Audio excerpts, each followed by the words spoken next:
What do you mean, what kind of accent is this? It's a troll accent! I swear, you're making me crazy. So yes, we catch back up with Thrall after a completely uneventful journey across the ocean. You ever get hit by lightning where the sun don't shine? Right what, Thrall? You run straight into a storm and now your ships are wrecked, and they call you a shaman? Oh god, this is so embarrassing. How can this get worse? Oh great, we found the one island with a human settlement on it. Oh, lovely. And now we're being dragged underground by freaky fish people. Nope, by the spirits, nope. I'm not okay being sacrificed to some sea witch. We are getting out of here, no more. Oh great, and now you turn out to be real. And the island is sinking. Nope, we are out. We fix the ship, and we go. Oh great, now there's a rock giant. And what is it, earthquake? No. Fuck this. I'm gonna need a vacation after this. Oh god, no. Why did I ever let you talk me into this, Birdman? Like I said, completely uneventful sea crossing. So apparently Thrall and his men ran into a second storm and got completely lost, and their ships are now wrecked. So they're going to have to explore the coast to try and find their fellow orcs that have been scattered all up and down the coastline. We can see very quickly that this new land of Kelemdor looks nothing like anything we've seen in the previous 2 chapters. And that is one thing they capture well, this sense of discovering a whole new land, even down to finding the remnants of a destroyed village with bodies we haven't seen before. And we find wild and fantastic creatures, like the Centaur, and the Tauren, their mortal enemies, led by Cairn Bloodhoof. Now, these people seem slightly less inclined to murder us outright, and for some reason we speak the same language, so we'll work with them and try and help them fend off an invasion by the Centaur. It's also here that Cairn mentions something about an oracle that lives in the Misty Mountains not far from here. He's willing to trade us information about the oracle in return for us helping him and his people outrun the centaurs into the next level. And oh my god, the next level. Okay, Blizzard, let's have a conversation now. This is an escort mission. Please, tell me, game designers, why do you insist on putting escort missions in games? Nobody likes them! The NPCs always move so slowly and require hand-holding the whole time. It is so frustrating. Please, stop. Just stop. We won't be mad. We won't be mad. Just don't ever do it again. That's all we ask. The only thing of note is we end up meeting up with Grom Hellscream's warriors and get reassured that yes, he is still around and he'll probably be in the next level. Oh, and Cairn gives us some directions. Yeah. Totally worth the escort mission. However, in an in-game cinematic, we cut back over to Lordaeron to see that, the demons are slaughtering pretty much everybody who isn't already dead. This particular group's effort is being led by Manaroth, and we learn about the connection between the orcs and demons. It seems on the world that the orcs came from, Manaroth offered them power and wealth in return for them swearing allegiance to him and drinking his demonic blood. They were then sent through a dark portal to Azeroth to do the job that the Legion ended up having to give to the Scourge. Needless to say, Manaroth is still a little bit annoyed at their failure. I gave you one job, you idiots, and you failed? But apparently Archimonde has a plan to use the orcs again. So the Tauren gave us some of their beasts of burden to try and help us find Grom, but it's been almost 3 days and no luck. And then the Coincidence Fairy is just working overtime because we run into him. And his theme music.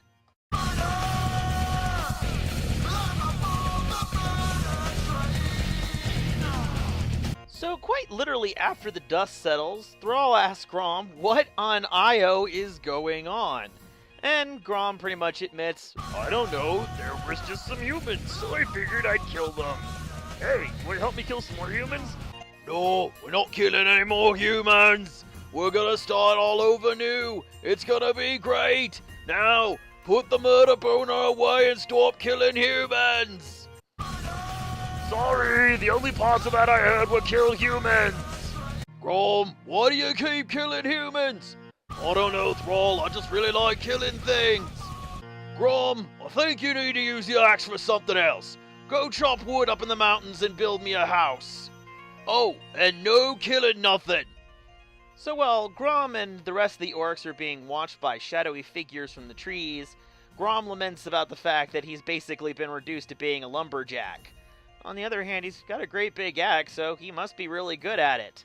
But it's then we find out that apparently these woods are infested with some strange new adversary.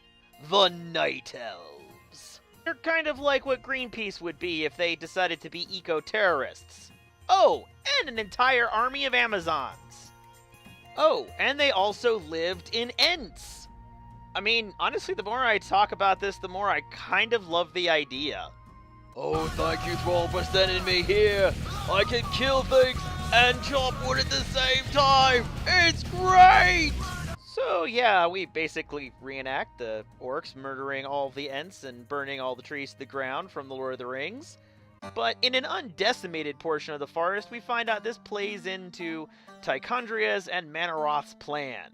It seems the Legion has tried to invade before, and when they did, they were stopped by the demigod Cenarius, who works with the Night Elves, a threat that they will eventually have to overcome if they wish to be successful.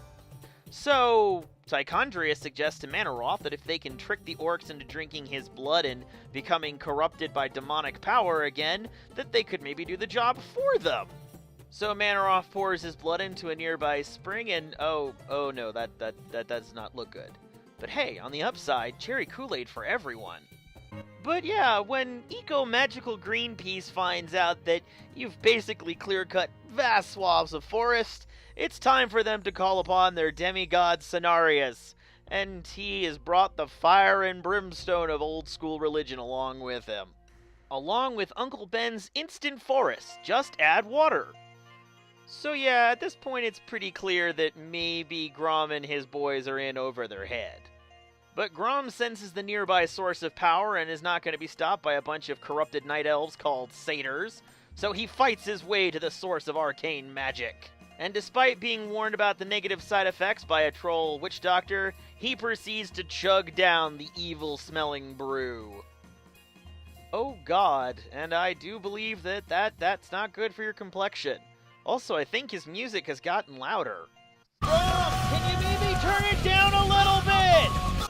But shortly after Grom murders Cenarius, he meets up with Manaroth. Hey, Grom. I think this is gonna be the start of a beautiful friendship. Or a demonic enslavement. Do you think they'll get the Casablanca reference?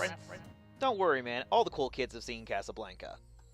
Back over with Thrall, who is completely unaware of this. It seems the humans have infested their way to the top of the mountain, and this time the only way they're going to reach the Oracle is by going through the humans. Oh great, I sent Grom away the one time I need a murder boner. I hope he's not getting into trouble. But yeah, it's at this point that Cairn shows up and basically says, Thanks for helping us out of trouble. In return, we'll help you get to the top of that mountain there, even if we have to kill a whole bunch of humans. So the fight is on. Hi humans! I learned how to do earthquakes from a sea witch! Don't ask me how that makes sense! But it's at that point we see Jaina and her men going into the caves to the Oracle. Hey Thrall, you okay? You don't look so good. Oh god, I don't like where this is going! It's nothing. I'm just a little claustrophobic, that's all. Well, Thrall, it looks like the path splits. Perhaps we should stay together and hope we can find the Oracle on our... Oh god, not another sea witch! I didn't think you could even get sea witches in mountains. Maybe we should split up. I'll find the Oracle a little faster that way. And I can change my pants. Well, if you say so, Thrall. Freaking weirdo. So we explore the underground labyrinth with Thrall. until we find a mystical barrier that obstructs our path, and are handed a fetch quest. With that taken care of, we're one step closer to the Oracle, except for one minor obstacle. Oh, great! I guess we're supposed to walk on air now. Hopefully can find something useful. This looks like something useful. Perhaps I'll take it. So we now finally can actually talk to the Oracle. But on the other side waiting for us is Jaina Proudmoore, who somehow doesn't need a spirit bridge to get there. Before the fight can start, the Prophet intervenes. It turns out this was all a plan by him to bring the orcs and humans together and broker a peace between the two.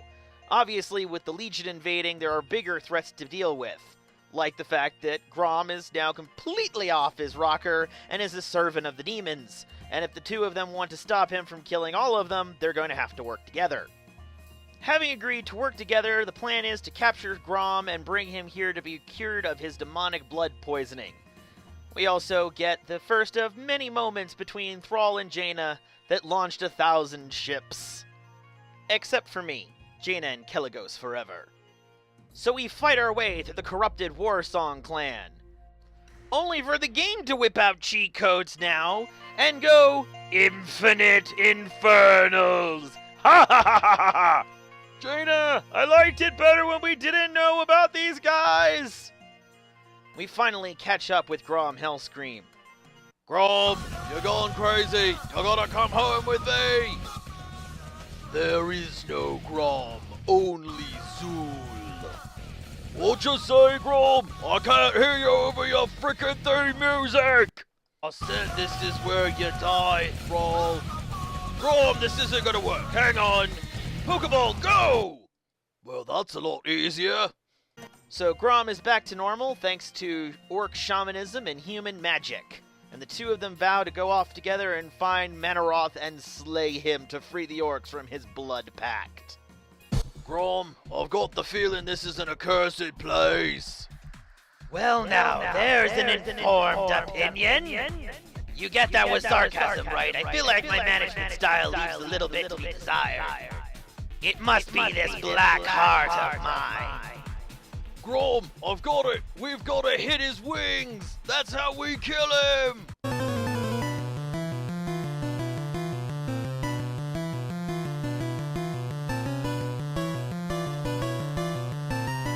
Well, I'm all out of ideas. You got this, Grom, right?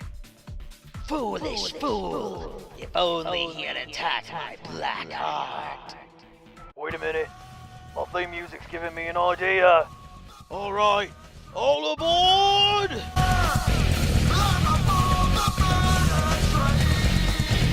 No, how could you have known to strike my black heart? No!